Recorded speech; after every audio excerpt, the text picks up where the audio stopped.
ধন্যবাদ মাননীয় মন্ত্রী। এই পর্যায়ে গাজীপুর জেলা প্রশাসনের পক্ষ থেকে মাননীয় প্রধানমন্ত্রীকে শুভেচ্ছা স্মারক প্রদান করবেন গাজীপুরের সম্মানিত জেলা প্রশাসক মোহাম্মদ নুরুল করিম ভূঁইয়া।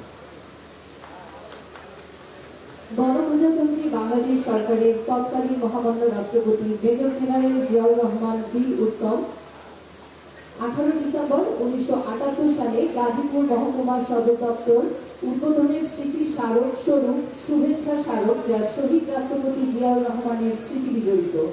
গাজীপুর জেলা প্রশাসনের পক্ষ থেকে জেলা প্রশাসক জনাব মোহাম্মদ নুরুল করিম ভূঁইয়া মাননীয় প্রধানমন্ত্রীকে এই শুভেচ্ছা স্মারক প্রদান করলেন।